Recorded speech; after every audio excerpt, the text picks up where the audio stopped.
Hello, everybody. Thanks for clicking into another edition of the Friday Five. I am Slim Kimmel with the Billings Gazette. We're going to look at 5 of the best high school football games Montana has to offer this weekend, plus look at some of the playoff scenarios. So there's a lot to cover.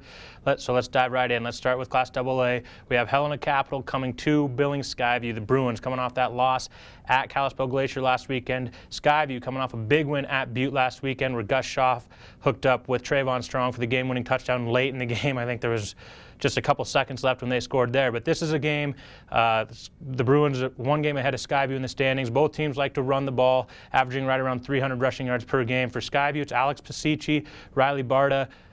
For the Bruins, it's Bliss Collins, the only guy in AA who's averaging double-digit yards per carry, and then Tristan Shea, who leads the Bruins in carries. So it's going to come down to strength versus strength. Both teams like to run the ball. Both teams can stop the run. Who's going to come out in a really important game in the AA standings there? Now let's move into Class A.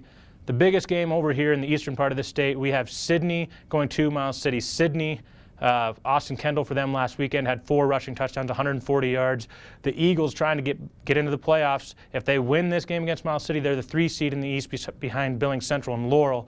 Miles City, likewise for them. If they win, they're in. Ben Herzog, Alec Haugen, Evan Haugen, those are the guys from Miles City. But let's look around the rest of the class. In the Northwestern A, we have Polson playing Columbia Falls in the de facto Northwestern A championship there. And then the Southwestern A, we know Dillon is in, but other than that, we don't know. We have Corvallis going to Butte Central, and then Hamilton going to Stevensville. And depending on how those ones shake out, there's a lot of different scenarios there at play in the Southwestern A.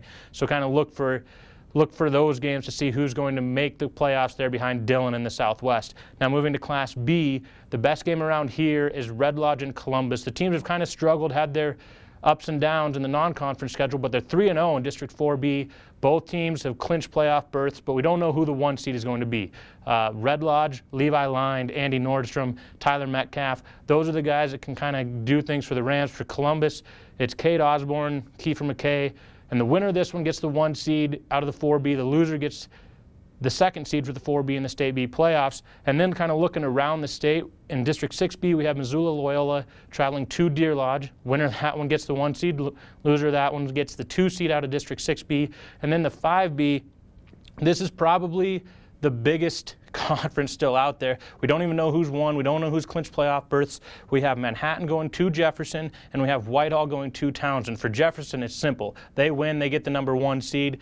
If they lose, there's a whole lot of things that come into play here. The 5B is uncertain, and then at that point, the South's wild card could become uncertain too, where Huntley Project is kind of the leader for the South's wild card. If they beat Shepherd this weekend, there's still a lot to be determined in Class B there. So kind of keep an eye on the 5B this weekend. And then moving into Class C 8-man, the Southern C, the only district or division conference in the state that does conference playoffs. And for the number 1 seed, we have Ennis hosting White Sulphur Springs. The Mustangs, a top-ranked team in 8-man football. They beat White Sulphur Springs 73-8 in the first meeting. I expect this one to be a lot closer. I do expect Ennis to come out on top with Connor Sullivan, Roy Moen, kind of the downhill running back that gives them that balance there. Sullivan's a wide receiver.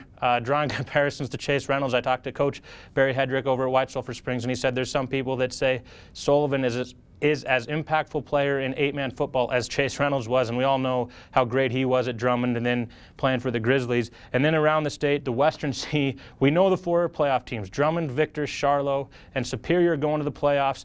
We have no idea any of the seeds. Any one of those 4 teams could be 1. Any one of those 4 teams could be number 4 out of the Western C. We have Drummond at Superior and Charlo at Victor this weekend to sort that out. And then in the Northern C, we have Belt playing at Centerville. If Belt wins that one, they are the Northern C's number 1 seed, first conference championship for the Huskies since 2003. And then we have Sims at Chester, Joplin, Inverness. The winner of that one gets the 2 seed, the loser's number 3. And then Chinook plays Power Dutton Brady, I believe, for the right to be the 4th seed. Winner of that one gets number 4. And then moving into 6-man, sorry, I got to check my notes here. We're covering a lot of information. We got Hot Springs at Alberton St. Regis. Alberton St. Regis, the Clark Fork Co-op, first year there. There's a lot of playmakers in that one, a lot of returning all-conference players. For Clark Fork, it's Kier Senzano. He was an all-conference player last year. Last weekend, he had 8 touchdowns and more than 400 yards rushing for Clark Fork. And then Hot Springs, they haven't lost since their season opening loss to Geraldine Highwood. The defense playing really well. They've got 3 all-conference guys back from that state championship team a year ago. Tanner Hoff, Nate Gray, Jim Holland, the guys for Hot Springs there. And then a little closer to home, the six-man South, a lot to be determined there. We know that Tri-City, Hobson Moore, Judith Gap is the #1 seed, but we don't know any of the other seeds. We don't even know for sure who's in the playoffs, although we can surmise that Winnett Grass Range and Custer Hysham are going to be in. But Winnett Grass Range plays at Bridger, Custer Hysham at Reed Point Rapplejay, and then Tri-City plays at Roy Winifred. If Roy Winifred wins that game, there's a whole lot of shaking up that can happen in the standings. But for now, it's pretty simple. Winnett Grass Range, Custer Hysham, they win, they're in. Custer Hysham win, they're probably the #2 seed. Winnett Grass Range is probably the #3 seed.